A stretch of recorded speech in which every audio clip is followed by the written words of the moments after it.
So welcome everyone to this Q&A, or a little panel debate, or it's not a debate, but a conversation about crisis intervention and about tools for volunteers and humanitarian aid workers. And with us, we have Katharina, who is a psychologist with a postgraduate diploma in refugee care and experience working with people in involuntary displacement. And we have Tiff with us and Emily with us. And you two are part of the Pandora Project that offers psychosocial support to NGOs and also trains volunteers going into humanitarian fields. And then Sharron, hi, who is a mental health first aid instructor. And I'm Johanne, a psychologist who is behind or one of the co-founders of a therapy platform called It's Complicated. And in the recent, well, now it's almost 3 weeks, we've been creating an initiative called Therapists for Ukraine, mobilizing counselors around the world to offer pro bono sessions for people directly impacted by the war in Ukraine. And I wanted to talk to you four about the situation and your backgrounds and your experience with crisis intervention. So I thought that maybe we could just start out by a little round of introductions. I don't know if you would want the pleasure of introducing yourself first off, Tiff. Hi, okay, my name's Tiff Griffin. I'm from Glasgow in Scotland. I've been involved in supporting migration of different kinds and integration since 2007. I first of all worked with a project looking to promote integration and support integration through skills and employment, primarily with unaccompanied minors, which is people under the age of 18 who arrive in the UK with no adult or guardian. Since 2014, I've been an ESOL teacher in Glasgow, which means primarily working with refugees and asylum seekers, and also a volunteer with various other refugee charities. And since 2016, I've been a volunteer in Athens with a range of organisations, including one that Emily works with, which I'll let her tell you more about. Thank you. So Emily, now it makes sense if you continue. Hello, I'm Emily Wilson and I'm British, living in Athens. I'm a humanitarian aid worker and I've been working in voluntary development, but also humanitarian aid context on and off for about 12 years, with 5 of those years being in Greece.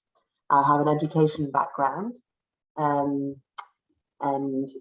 my further studies have been in humanitarian aid and affairs and trauma-informed practice, working with refugees and also working with people who are going through stressful times, but I'm not a psychologist.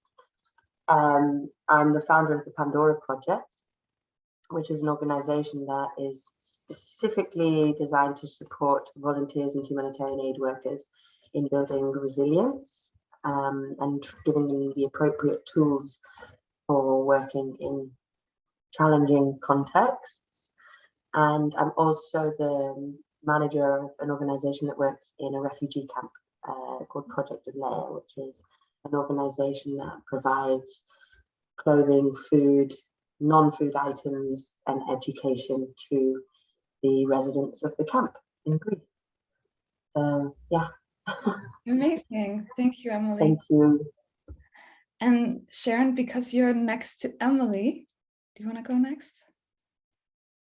Hi everybody, my name's Sharron. I am in England right now, I'm in the UK, and I don't have any background in, I'm not educated in psychology, I'm not a psychologist, and I'm not a therapist. And I think, although for me, I wish I was, but I think it's almost helpful, because a lot of the work that I come from is how we can help volunteers that don't have that education, and how they are able to support refugees and those in forced displacement, you know, leaving under these circumstances. So in that aspect, I think my insight can be useful. I am a mental health first aid trainer, so I teach general public how to have confidence really in not just spotting the signs that somebody might be struggling, but how to actually support them and guide them towards the appropriate professional supports and help. And I think that's something that I'm very interested in this situation, because right now, obviously, people are in crisis and not necessarily in the trauma stage, and what we can do to support hosts right now in the simple things that we might think are, you know, kind of obvious in a way, but actually when you give people that guidance, they kind of go, oh right, yeah, that's really helpful. I've been doing a lot of work recently, if I may add, with a charity called Hope For in Moldova. And they are really crying out really for these useful guidance, because obviously you have the cultural differences and lots of different things that they're learning along the way that they could be doing better, such as how you address people, you know, touching people and so forth. So yeah, that's where I come from. So thank you for having me. Thank you so much for joining. And last runner up, Katharina. We've already, I should say, a little disclaimer. You're the person here I know the best, because we met each other a couple of times on the streets and at different events in Berlin. And then we did a little Instagram live. And I don't remember if it was last week or the week before, but where it was very spontaneous from one day to the other. And I just spoke to you about your experience. But the rest of the attendees don't know you, so can you give a little? Yeah, sure. So hi, I'm Katharina Albrecht. I am now in Berlin currently, where I've been living for the last few years, but before that I actually spent more than 10 years living in the UK and living in London, which is also where I did all of my studying. I'm a psychologist, although I would say more of a social psychologist, not a clinical psychologist, but I also work as a therapist. And I did a postgraduate diploma in refugee care. I have got quite a lot of experience, and I can really sort of relate to what people have been saying about the kind of, you know, is it psychological need that people have, or is it, you know, sort of more psychosocial? I've worked so during my degree, I worked at a psychosocial think tank in a project called Healthy Lives, Active Lives, Healthy Minds. And it was a participatory project that we ran with the Somali community, a group of women that actually sort of retrained outreach workers to go directly into the families and into the communities. So people from the community who would support people in the community. And I offered supervision workshops there. And I then worked in Berlin in a kind of temporary housing center, also with refugees. And I was working primarily with LGBTQIA+ refugees and the survivors of torture. But I've also in Berlin actually worked as a social worker, so I have quite a lot of experience of how to sort of navigate the helping landscape, so to speak. Yeah. Thank you. So when I hear you for people introducing yourselves, I immediately am like awestruck by the depth and breadth of your experience. And then I almost get this, I don't know if it's accurate to call it like imposter syndrome, but I know it's not like a helpful experience, because I'm like, oh, but you know, so these are the type of people who should be at the front line, and the only types of people who should be doing, you know, refugee care. And it brings me to the question, you know, like what, yeah, you know, is there something demystifying? Maybe you can just start out, Katharina, that you can tell me, or something that you can tell me to like make me relax and yeah.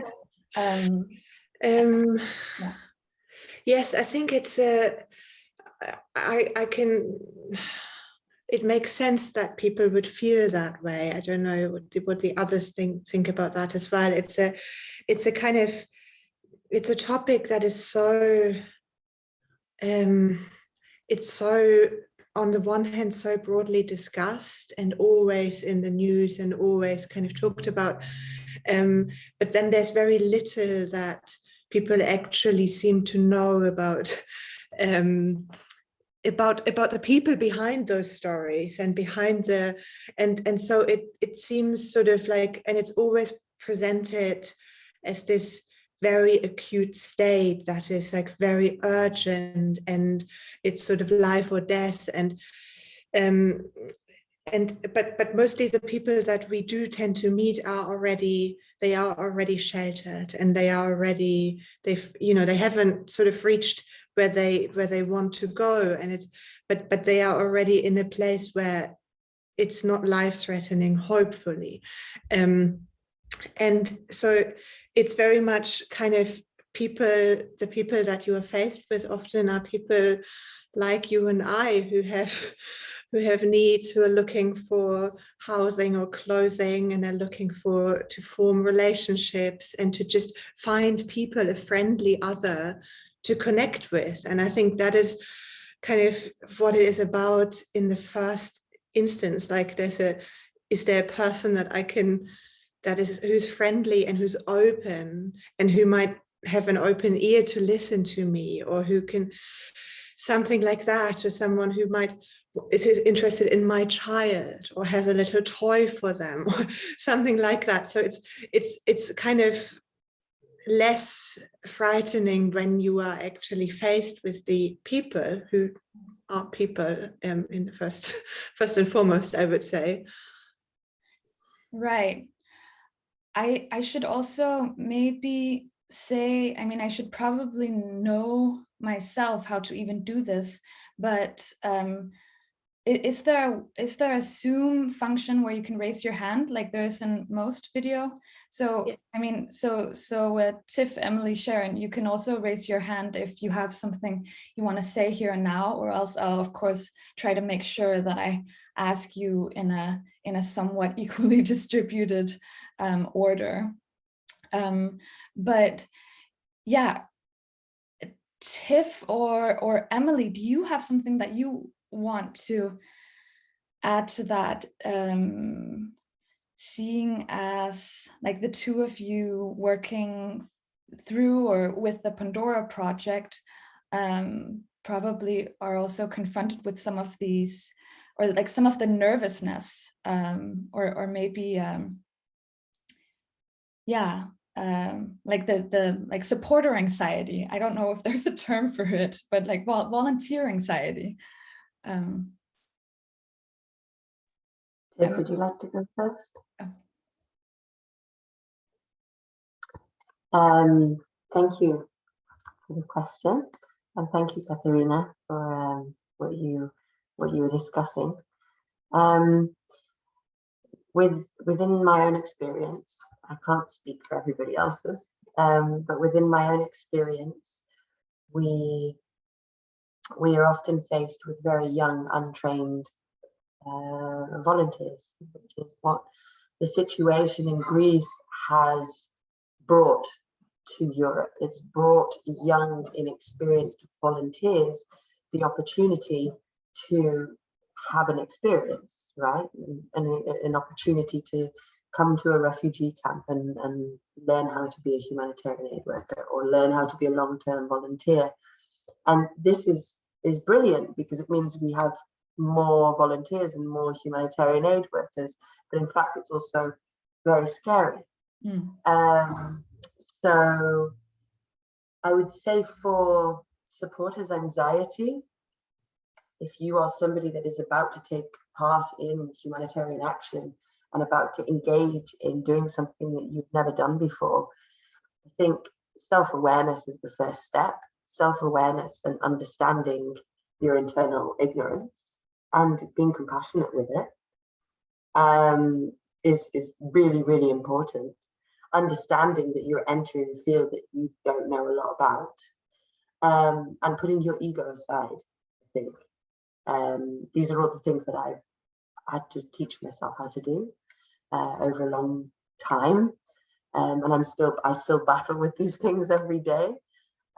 So yeah, I would say self-awareness, understanding that it's okay to be scared and anxious, being compassionate with your own ignorance, and putting your ego aside. And I think if you can do these things and you don't see yourself as this sort of savior, going to save the day, and if you're humble in your actions and you strive every day to be humble and aware and educated, I think these things help this supporter's anxiety, all under the umbrella of compassion. Yes. This is what I have to say. Maybe Tiff has something to add to that. Not too much really. I think Emily's covered things really well. I would say that people should take heart from the huge range of backgrounds, ages, skills, identities of people that take part in volunteering. And from beginnings in Athens in 2016, it was very clear that it was a pan-European movement, which was something that was very, very inspiring. So I think that should encourage people that yes, if they want to do it, they can do it, and that actually, if you can manage the anxiety and mold that into a kind of problem posing, question asking, reflecting approach from the beginning, and as Emily said, accept that you will be on a helping journey and a learning journey, and be compassionate with that. And if anything, if it moves us away from white saviors and people that feel they need to solve every problem, while also being superhuman and having no cracks and no difficulties that they cannot admit to any of their colleagues or coordinators, then that is a healthy thing. And perhaps it's helpful if people approach with a point of view of solidarity rather than charity. The idea that you're helping in a horizontal rather than vertical way might be a good starting point as well. Thank you, Tiff. Katharina, I see that you have a little hand. Yes, I just wanted to say thank you. That was really quite insightful. I thought in my experience, quite a lot of the humility actually comes also by doing it. So that, it's ideally people are self-reflected and they have a certain insight and they know sort of where they end and the other person starts, and can sort of also question their motivation for doing this work. But in a situation where people often don't really think about it until it's kind of happening to them, I think there's also luckily we can trust that the work itself humbles one, because I think it's very easy to go in with an inflated ego and then have an experience where actually you feel not very helpful to yourself or to others, because you and also I think that what might be helpful is for the organization to have a clear idea as a social worker, in the function of a social worker. I made the experience that often, if the institution or the organization itself doesn't really have a defined role for the volunteer, it can get very blurry when people don't know, am I acting as a volunteer? But really, I'm having quite in-depth conversations with people. So maybe I'm a psychologist, or like I'm filling out forms. So maybe I'm a social worker, and then I think it gets kind of very blurry there. So it's there's an organizational responsibility, I think, to offer a certain like supervision, or to make sure that people stay within the role that's assigned to them. Yes. Emily, do you want to comment on that?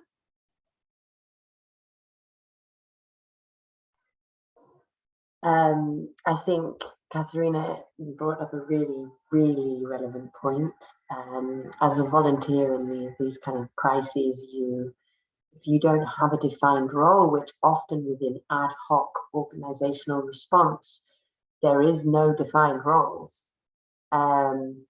This is where harm can be done, this grey area. And it is also where a untrained volunteer or an inexperienced volunteer can basically end up having quite severe symptoms of burnout, because they do too much, or they work too hard, or they're so passionate about it that they don't sleep enough. We could go on to that. However, I think it's very important to look at systems that are there to support these volunteers, and also make them extremely aware that, okay, if they can't fit into the gap of a psychologist when talking to somebody that they're hosting, if they're finding this particularly stressful, it's about, again, going back to self-awareness, understanding their instinct and feeling, I'm reaching my limit, something's not right, I'm not sleeping well, I'm getting stressed, I'm feeling snappy.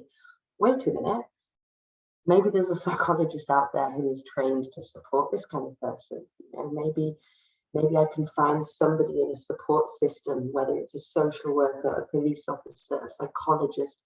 It's about awareness of a network, awareness of people around you, so that the volunteer doesn't feel isolated in their hosting experience, or isolated in their food distribution, whatever it may be. It's really important, and it's a pillar of resilience, the sense of community and knowing that there are people that can support you, professionals. We're part of a greater whole. We're not just on our own in this work. Yes, that's so important. Sharron, what are your thoughts on this? Yeah, so there's some excellent points raised there, and I think for me particularly, because obviously I'm not a psychologist, I don't come from that background, I come from the kind of volunteer side of things.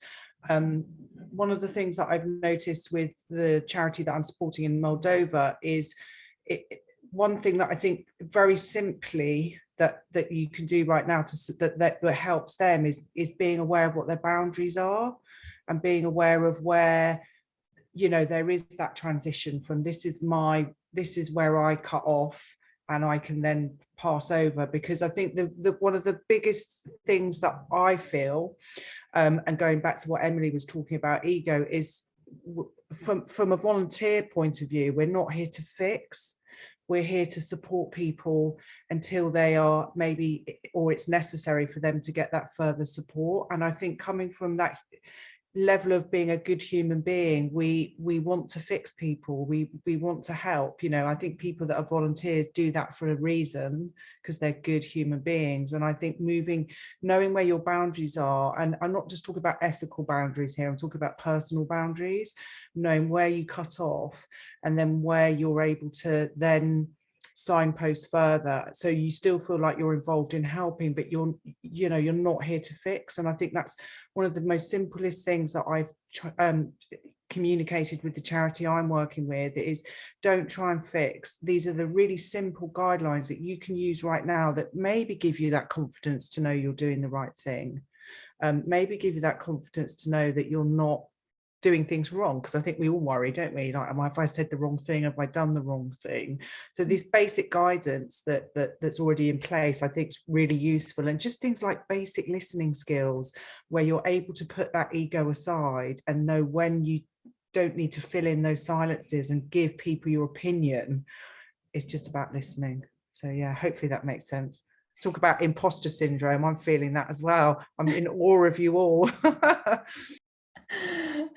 Yeah, that's something I've really learned as a psychologist, speaking to clients from all kinds of backgrounds for the past 8 years, is that is something almost all of us have tried, just sitting there feeling like everyone else has a bit more insight or a bit more put together. And yeah. Katharina, is that actually an old hand or a new hand? It is a new hand. Look, I lowered it. I temporarily lowered it because I just felt that you guys had said it all and I didn't need to sort of go on. But now I thought maybe I could share that also from a psychological perspective. If somebody is injured and it traumatic event or could be seen also compared to an injury. And so if somebody is injured, you don't sort of say, let's go and, you know, if you've broken your foot, let's go for a run or something. And so there's actually a kind of, you know, in some cases more harm that can be done by people trying to fix something too soon, that it's what has been shared already, that it's kind of about getting people to a safe place, getting them sort of what they need, being an active listener, being a friendly person to come into contact with. But that also the people themselves might feel really that they urgently want to get better, or that they urgently want to talk about all of this, but it might be too soon. It's like when someone has sort of frozen, you don't throw them into a bathtub. You actually, you know, that could have very severe consequences. And so that's one thing that I wanted to say, that it's good for volunteers to be aware of, that you can do too much too soon. And another thing is also that people, just for volunteers, that to kind of the cultural awareness, that in some cases, you know, depending on where people are from, for example, it is in certain African cultures, it might be, you know, frowned upon to see a therapist. Like the idea that something could be wrong with your mental health means that you are then excluded from the communities, for example, or it's very, you know, it's very unusual for people of the opposite gender to talk and so on. So people might not seek help because culturally they feel like they can't kind of say that something is wrong. So they might want to use the volunteers for that, like that kind of a casual conversation might turn into something, you know, where sort of trauma is being discussed. And I think for that reason as well, it's good to be very, as Emily, you've said, self-aware and boundaried, because people just, they might want to do that, understandably so, to talk about things, because a psychologist is perhaps not somebody that they might want to talk about for whatever reason. They feel like this person that I'm having a cup of tea with is a way better person to talk to because she's friendly or something. But to be aware that, you know, it's a very human and understandable thing, but as a volunteer, you might actually end up being exposed to conversations that might be very triggering, or So Emily, I was wondering, let's imagine that I'm a 19-year-old volunteer, and I can like feel all of this like beginner's anxiety really starting to overwhelm me, and I need you to give me a little like pep talk. And we only have, let's say, like, yeah, we only have a couple of minutes before I need to go and help out. Like, are there then specific do's and don'ts that you can like run me through, someone who's, yeah, volunteering and helping people in forced displacement? Yeah, I mean, absolutely. I think every situation has appropriate preparation. The difficulty is when we don't know or have the time to prepare for these sorts of things. But if you're talking about an intervention with a 19-year-old volunteer who's about to go out and join a food distribution intervention or distribution of aid of some kind, I think the briefing before this is the most important thing that you can do. I think the volunteer needs to know that there is a safe space for them to return to if they are overwhelmed. I think something I've learned recently was every intervention with a human needs to be trauma informed. And I would say that the volunteer would need to know that there is a safe space. The volunteer would need to have some kind of briefing before going into the intervention, as to which they know what's going to happen. They know the time that this intervention will end. They know the area that they're going to be working in. They know that they can leave at any point if necessary. They know that the whole world isn't on their shoulders. And they have some kind of grounding practice, whether this is a regulation practice before going into the intervention, where they can sit and breathe, essentially, or stand and breathe if there's no chair. And they have a contact person that they can call at any point. So all of these things, this untrained volunteer that you are referring to needs to be given all of the tools necessary to keep themselves safe, emotionally, physically, and spiritually, psychologically safe. They need to know that those tools are available for them before they enter this context.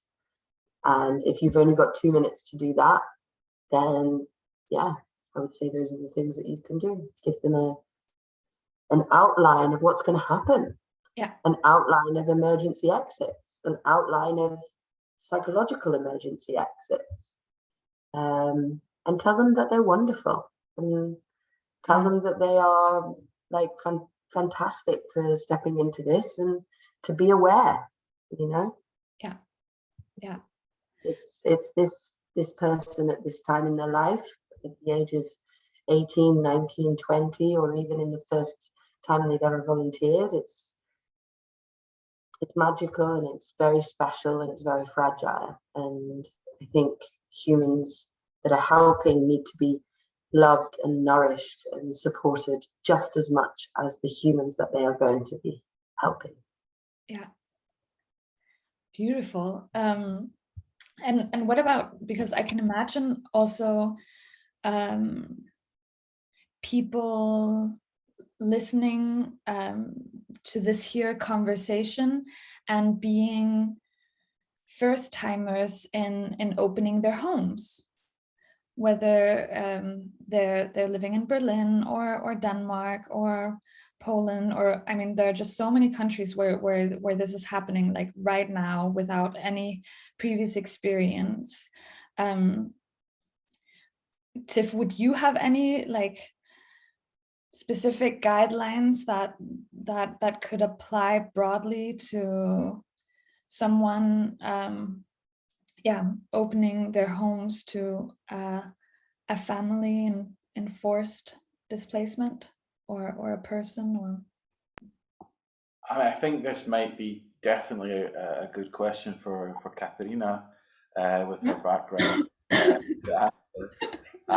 But broadly as guidelines, I think boundaries, which we've already touched upon, are really, really important, especially when we're moving into people's spaces. Either you're visiting their space or they're visiting yours. And boundaries actually give us a sense of safety. That's why they're so important in all relationships, professional, personal, every single one. And boundaries give us a sense of safety and security, which then makes it much easier to actually use as a platform to do necessary work from or form relationships.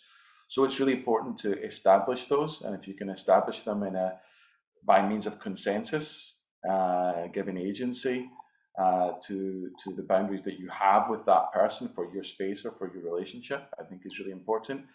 The two other things I guess I would bring in would broadly be the principles of humanitarianism, which should really inform all humanitarian work, which should be humanity, which is that your primary objective is to reduce suffering.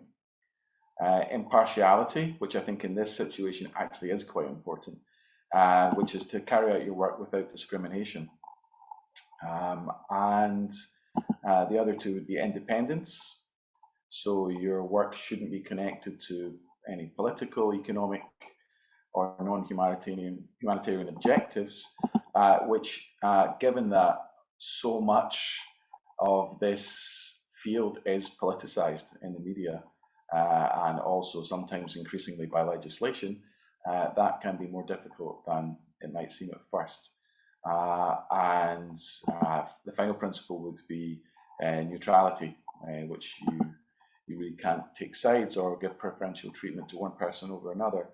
And I think those are a really good framework that you can establish quickly, or with some simple training before you start. Emily might want to speak to you about the second really important one, which I think is do no harm. Yes, I actually, maybe you can tell me a bit about this, Emily, but I actually have a little block in my calendar that says do no harm, and I think it's next week or something like that. And is that a workshop that you are facilitating, or? This is a workshop that's being facilitated by myself and Tiff from the Pandora Project, and also supported by Mind Body Bliss, which is Kelly's organization. It's on Tuesday, pardon me, Tuesday evening. I'm not sure what time that would be in your places, but it's 7 p.m. here in Greece. But yes, touching back on what Tiff was discussing, I mean, we have the 4 humanitarian principles under the umbrella of humility, which in my opinion is one of the most important things that somebody can take into humanitarian aid. And also do no harm, which is essentially do not cause harm, unnecessary harm, and do not create tensions or problems with your intervention into aid, into a context rather, with aid. There are many different ways of looking at it. One of them is with do no harm in your approach to conflict, and do no harm in your approach to any new situation by understanding what's already there and how your intervention could affect in a positive way or negative way what is previously happening, which is what we'll go into in great detail in the training session. But also do no harm in preparing appropriately, doing an in-depth risk assessment before intervening, before intervening in someone's life, or before taking somebody in to stay in your house. You know, the typical 5 W's that we learn in Scouts or whatever groups we were in when we were children, which is what, where, who, why, when, and then how are all of these things going to happen? And how can you be trauma informed in everything that you do? How can you make sure that there is consensus? How can you make sure that there are boundaries set in place? How can you make the ground rules clear and create the ground rules with the person that you're hosting? Yeah. You know, you can't just assume that somebody's going to triple lock the door when they come home, you know, or you can't just assume that somebody's not going to bring 5 people home at 2 o'clock in the morning. You might not be comfortable with that. You know what I mean? So it's about understanding personal boundaries and creating ground rules and a consensus that you live by, that you cohabit, how you cohabit, you know, which we do with when we're teenagers, when we're in university, when we're sharing a house with people. But now it needs to be done more explicitly, maybe, so that everybody feels safe. Right. Thank So you. that would be my my introduction to actually what do no harm is. Yeah. So I mean, I guess I should when I post the recording, I'm gonna post the link to that if it's all right. Also, so great. Absolutely. Yes, I could only see you mouth it. Great. Sharron, I also wanted to ask you, as the psychological first aid trainer that you are, what is psychological first aid? Yeah, it's a really good question. So I describe it as sort of mental health first aid, and essentially what I do is I give people the confidence to have conversations around mental health, and it very similar to, if anybody in this Zoom meeting or who's watching this is a physical first aider. The role of a physical first aider is to support somebody during a crisis or an incident before they are able to maybe access that appropriate support, whether that be professional or other support. And mental health first aid is very similar. So we're not counsellors, we're not therapists. You know, we have boundaries that we adhere to, but it's about learning how, not only learning how to spot the signs that somebody may be struggling, but also how you can support somebody in that moment. And I think it's about giving people the confidence to do that, because I think we all like to think we're good listeners. We all like to think that we're good and we can spot these things, but actually they're so subtle sometimes we can't. And it's about learning to have that confidence to be able to have those active listening skills, and learning what to do and what not to do is probably more important, what to avoid, which is like, you know, trying to get somebody to talk when they're not wanting to. The power of silence here is so powerful. And I think from my perspective, I've always wanted to fill in a space. I've always wanted to let somebody know that I understand how they're feeling by saying, oh, well, I know that because that happened to me. And then before you know it, you're actually reflecting more on yourself than you are to that person.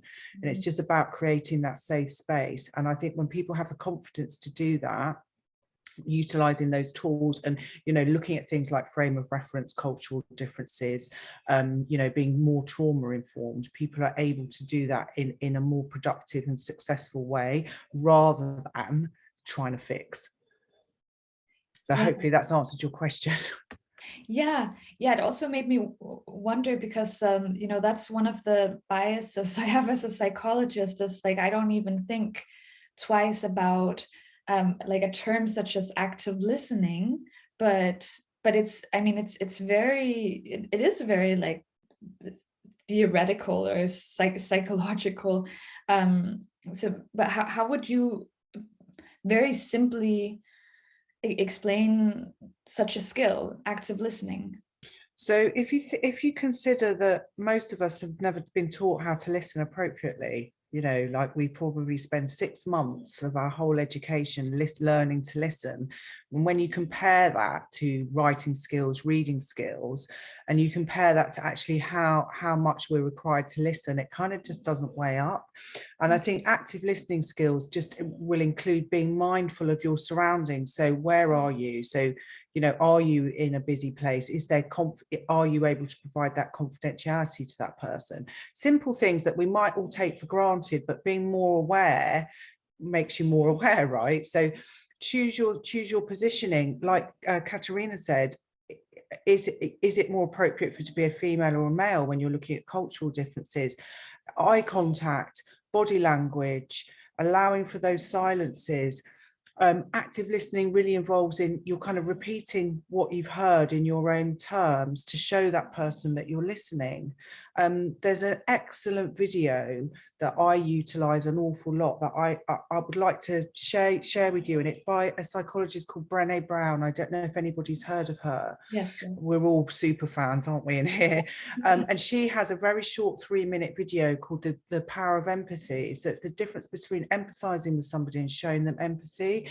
It's 3 minutes, and that is so powerful, because sometimes it's not about what you say, it's just about letting somebody that you don't understand, because we don't.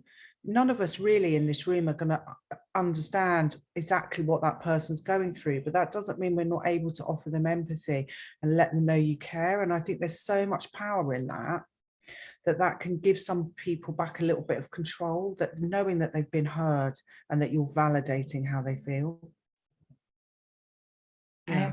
I'm gonna listen to that as soon as I. Oh, it's brilliant. It's lovely. It's 3 minutes, and it's like been cartooned, and there's a children's version, but it's so simple but so effective.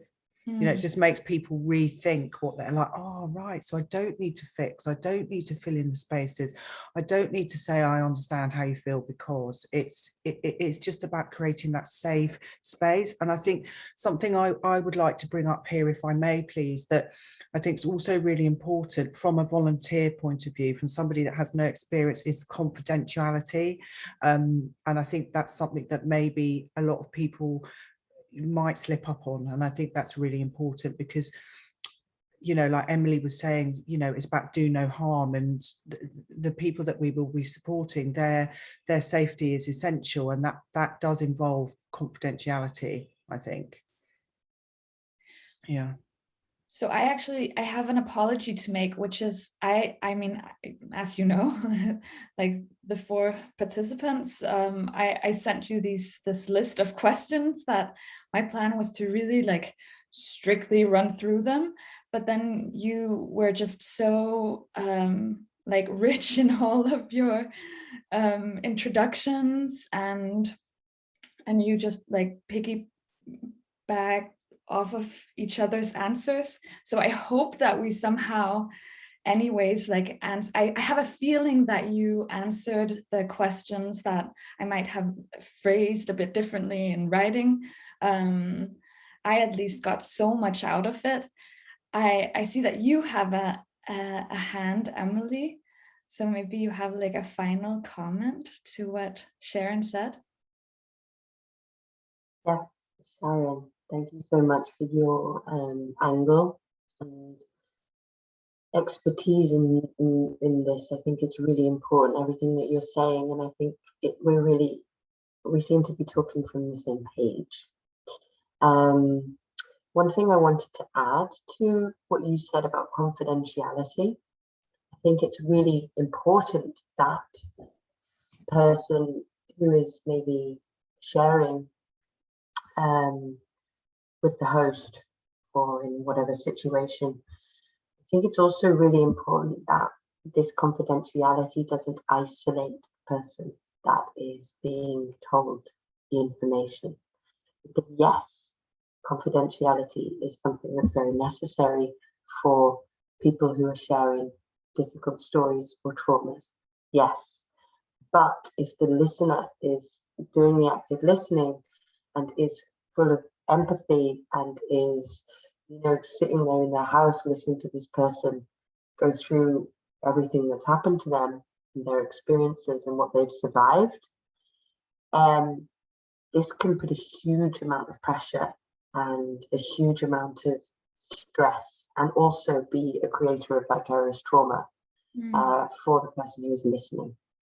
And I think that it is extremely important that that person knows that they can have someone else to talk to, and that they, as a volunteer, have access to psychologists. They have access to support, professional support, which wouldn't be breaking the code of confidentiality.